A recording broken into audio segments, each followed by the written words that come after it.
Yan po ang ating ipache-check up kung bakit nakailaw yung yellow light.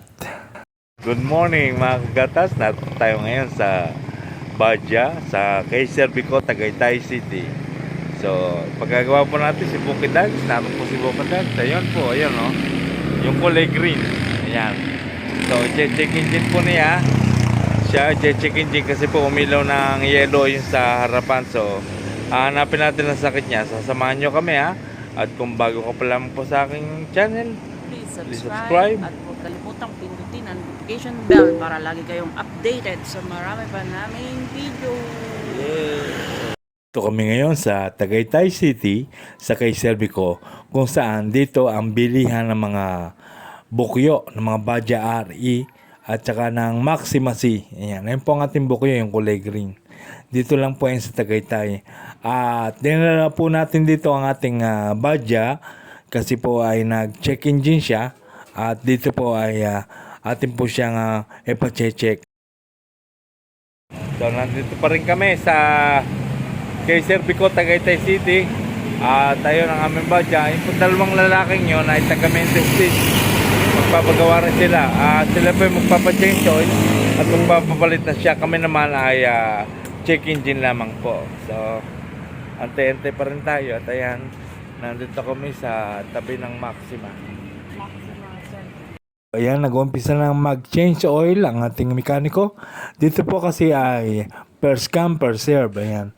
Kapag maaga ka, ikaw ang uunahin. Kapag nauna ka, yun. At pinalilista rin po yan. Kami po ay pang number 5. Kaya medyo matagal din kasi isa ang mekaniko nila. Yan.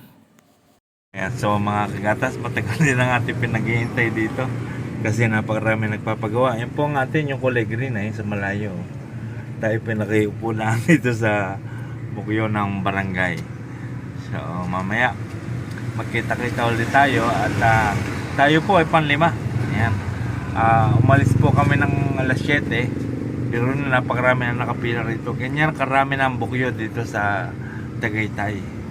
So mamaya samahan nyo kami ha. Pakikita natin kung paano siya i-check. So alright. Wakas ay napasalang na rin ang ating Badyari, si Bukidags Batman. So ayan, hinahanap pa po niya kung bakit nakailaw yung yellow light. Yun po ay ibig sabihin ay check engine. Hindi po niya agad makita, mahirap po kasi hanapin. Kailangan kalasin pa niya mga wirings. Titignan ko may mga putol. Ayan. Kaya mahirap at ginagamitan din po yan ng computer para malaman. Dinadiagnose po siya. Diagnostic po ang tawag dyan. Ayan. So, ayun po ang ating makina ni Bukidags. Malinis na malinis yan. Kaya nga lang, ewan kung bakit tumilaw. Nag-check engine siya. Kaya pina-check up natin.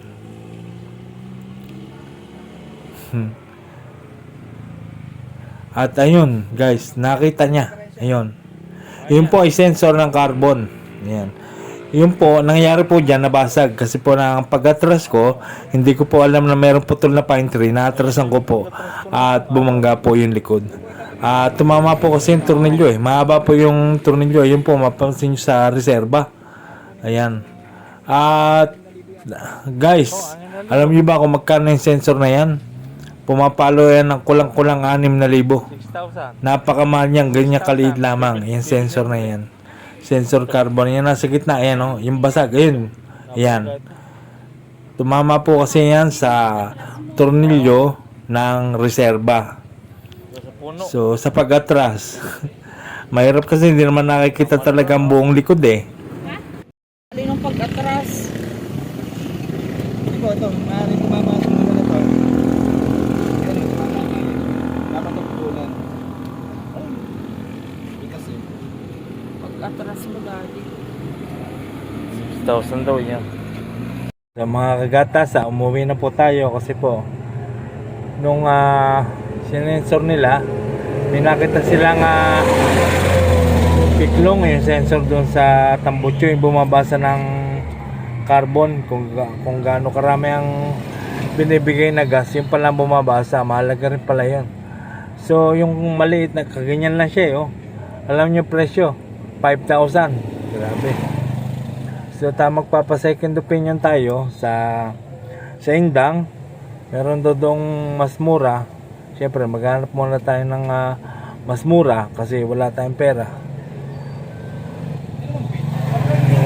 So yun, nakakalungkot din kasi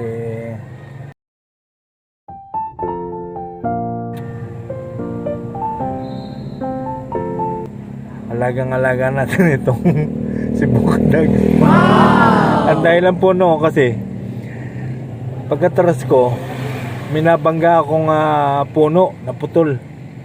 So yung reserva ko sa likod, mahaba yung tornilyo niya, tumamaro sa tambucho, yung nakalagay na yun ang dahilan kung bakit umilaw yung check engine. So mamaya samahan nyo kami, pupunta kami ng Indang. Titingnan natin kung anong magagawa naman nila doon.